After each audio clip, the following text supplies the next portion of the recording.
नमस्कार मित्रों, जो है YouTube के शिक्षा पारकम चैनल पर आपका बहुत बहुत स्वागत है। आइए हम लोग पढ़ रहे थे मित्रों जीके 2020 की श्रृंखला में। आज हम लोग भाग 7 के विषय में मिल करके चर्चा करते हैं। क्लियर दोस्तों?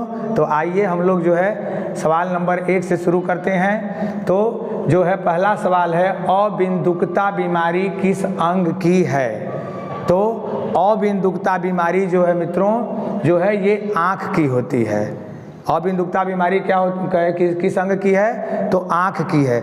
आँख में और सारी बीमारियां होती हैं, जैसे निकट दृष्टि दोष, दूर दृष्टि दोष, डाल्टोनिज्म, वर्णांधता। ये सब जितनी बीमारियां मैं बोल रहा हूं मित्रों, ये सब किसकी हैं? तो ये आँख की बीमारी हैं। जैसे वर्णांधता में लाल हरे रंग की पहचान नहीं होती है, डाल्टोनिज्म में लाल रंग की पहचान नहीं होती है, निकट दृष्टि दोष में किस लेंस का प्रयोग होता है? तो अवतल लेंस का। दूर दृष्टि दोष में किस लेंस का प्रयोग होता है? तो उत्तल लेंस का प्रयोग होता है। ठीक है मित्रों, तो ये इस बात को ध्यान रखिएगा। अबिंदुकता बीमारी किस अंग की है? आँख की है, और इसमें बेलनाकार लेंस का प्रयोग होता है।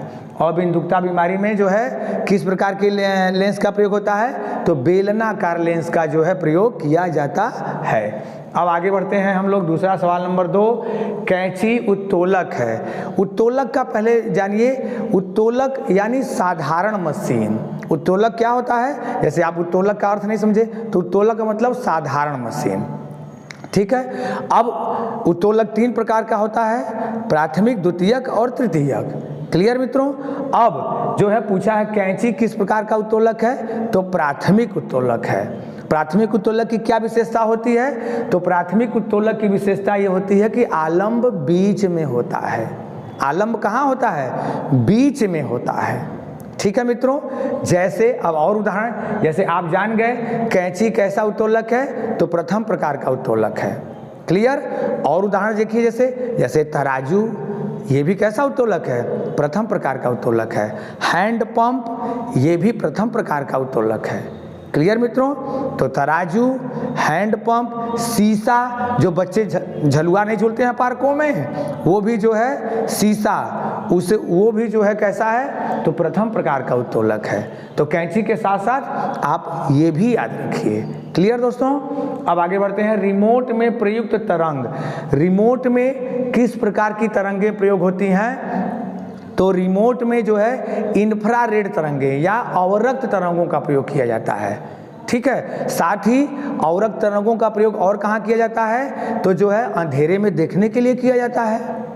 अंधेरे में देखने के लिए किया जाता है। साथ ही सीसीटीवी कैमरे में भी अवरक्त तरंगों का प्रयोग किया जाता है।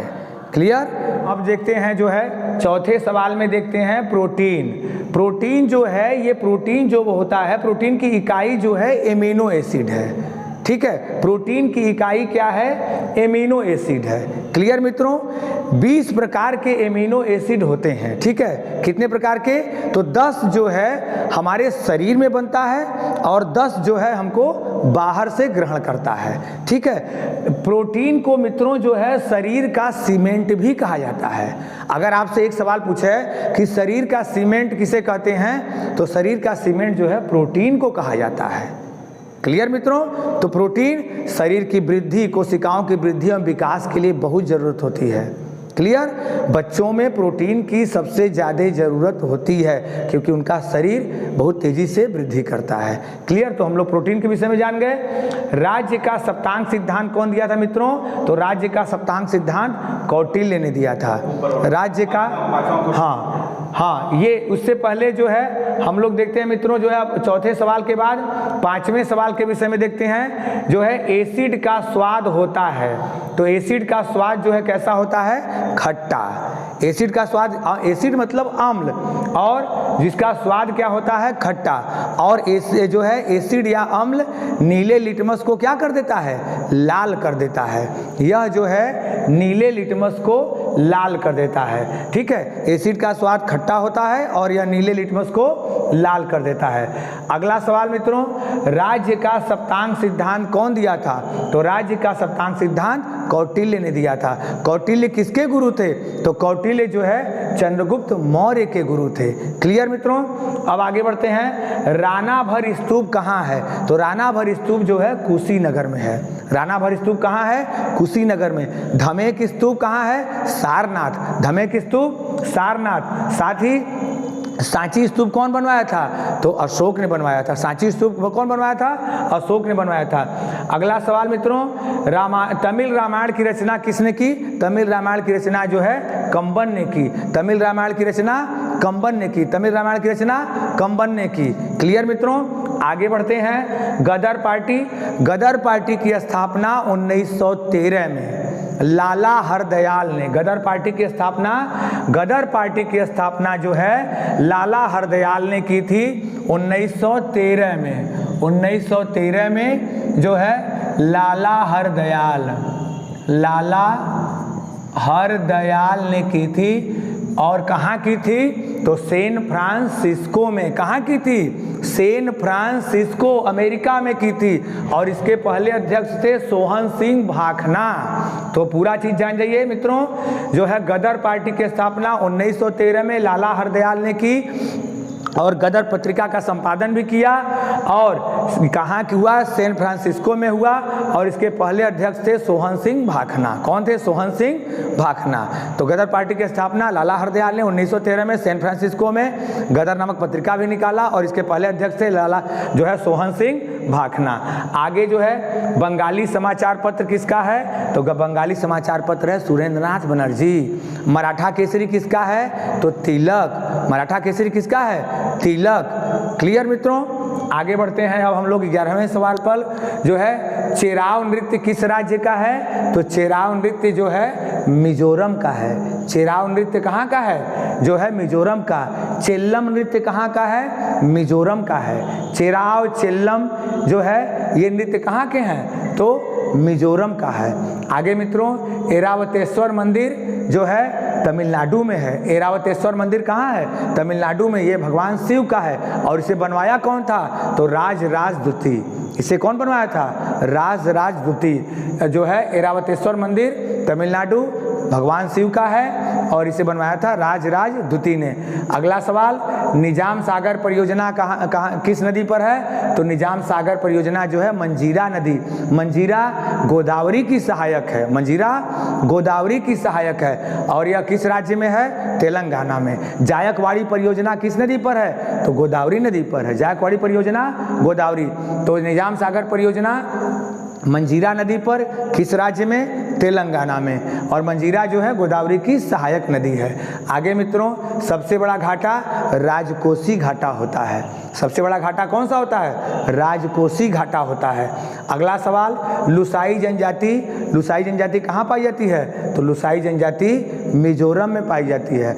लुसाई जनजाति कहाँ पाई जाती है? मिजोरम में। लेप्चा जनजाति सिक्किम में। कुकी जनजाति मणिपुर। लेप्चा सिक्किम, कुकी मणिपुर। कुकी जनजाति मणिपुर। टोडा नीलगिरी तमिलनाडु।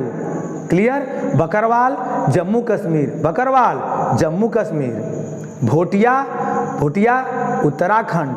भोटिया उत्तराखंड। अगर पूछे कि ऋतु प्रवास करने वाली जनजाति कौन सी है? तो ऋतु प्रवास करने वाली जनजाति कौन है? जो है भोटिया। ऋतु प्रवास करने वाली जनजाति कौन सी होती है? भोटिया। आगे जो है हम लोग अगला सवाल देखते हैं। किस ग्रह का रंग ऑरेंज कलर का है? तो बृहस्पति का है। किस ग्रह का रंग ऑरेंज कलर का है? तो बृहस्पति का है। बृहस्पति जो है सभी 8 ग्रहों में सबसे बड़ा ग्रह है। सबसे बड़ा ग्रह, सबसे भारी ग्रह कौन सा है? तो बृहस्पति है। क्लियर? और इसका रंग कैसा है? तो जो है ऑरेंज कलर का जो है बृहस्पति है। हम देखते हैं कि सूर्य से दूरी के हिसाब से जो है ग्रहों का क्रम क्या है? तो पहला बुध, शुक्र, पृथ्वी, मंगल, बृहस्पति, शनि, अरुण, वरुण। ठीक है, ये दूरी के हिसाब से है। और पूछे कि सबसे बड़ा ग्रह, अगर सबसे बड़ा ग्रह कौन सा है? तो बृहस्पति, शनि, फिर अरुण, फिर वरुण। ये 4 जो है सबसे बड़े ग्रह हैं। क्लियर मित्रों? फिर पृथ्वी, फिर शुक्र, फिर मंगल और फिर बुध। तो ये जो है ग्रहों का दूरी के हिसाब से और आकार के हिसाब से क्रम है। आगे वाइड एंगल आत्मकथा किसकी है? तो वाइड एंगल आत्मकथा किसकी है? अनिल कुंबले की है। प्रस्तावना में कितनी बार संशोधन हुआ है मित्रों?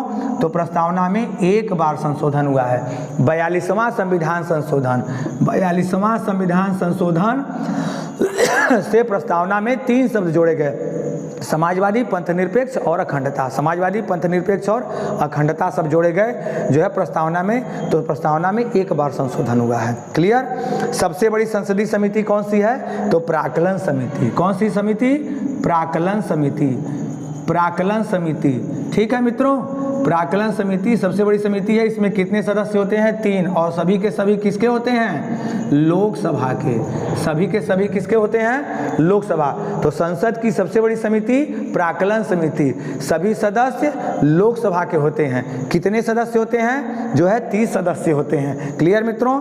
अब आगे बढ़ते हैं। भारतीय फिल्म एवं टेलीविजन संस्थान कहाँ है? तो पुणे में है। भारतीय फिल्म एवं टेलीविजन संस्थान कहाँ है? तो भारतीय फिल्म एवं टेलीविजन संस्थान पुणे में है। इसको जरूर याद रखिएगा। तो ये मित्रों हम लोग आज जो है भाग 7 जीके 2020 श्रृंखला में जो है भाग 7 का जो है चर्चा किए मिल करके। मैं उम्मीद करता हूँ कि आपको जो है ये सारी बातें समझ में आई होंगी। आप इसका स्क्रीनशॉट ले लीजिए। धन्यवाद।